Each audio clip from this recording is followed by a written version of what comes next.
Si è chiusa con una vittoria per 1-0 la partita giocata in trasferta dall'Akragas contro la Casertana, grazie al gol che il bravo Longo è riuscito a realizzare su un assist di Saitta e grazie anche al portiere Vono che ha parato diverse palle gol che i giocatori della Casertana hanno più volte effettuato in porta.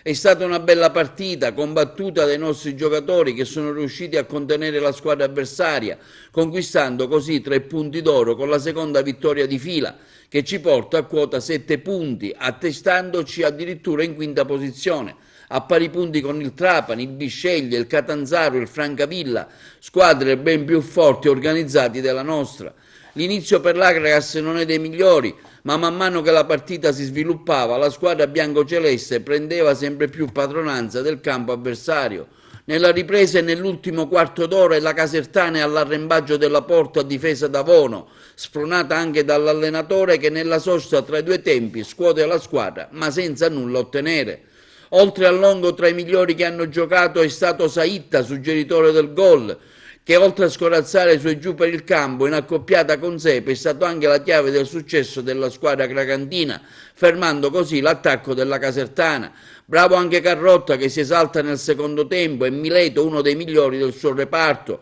e riesce a bloccare la difesa agli avversari.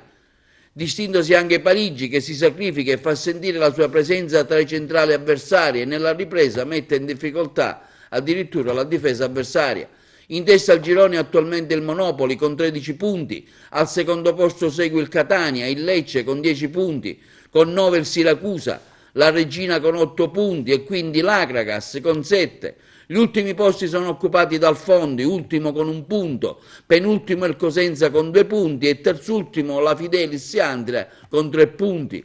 La prossima partita si giocherà purtroppo fuori casa a Siracusa, poiché il nostro campo non ha ricevuto il nulla osta necessario della Lega per via della mancanza dell'impianto di illuminazione, per cui la partita con il Siracusa, che si doveva disputare all'Essenetro, si giocherà nella città aretusea, in quanto l'Akragas ha scelto il campo come alternativo al suo. Felice per la vittoria l'allenatore di Napoli che dedica questi 3 punti a tutti i tifosi del Gigante, nonostante il periodo difficile che si sta passando, che ha visto l'abbandono di Marcello Giavarini come socio di maggioranza, delegando il tutto al presidente Alessi, che cercherà così di trovare nuova linfa per concludere questo campionato e continuare con la permanenza della squadra in Lega Pro. Abbiamo fatto una buona partita. Io faccio i complimenti ai miei ragazzi per come si sono dedicati e come hanno dimostrato di essere una squadra, hanno saputo soffrire nel momento importante e hanno portato a casa 3 punti importanti e meritati.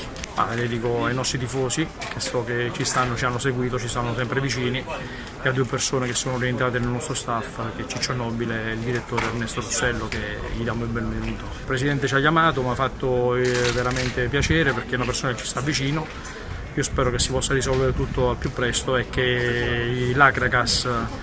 diventa sempre più forte, quindi confidiamo molto nei nostri presidenti che si possa risolvere tutto in maniera positiva.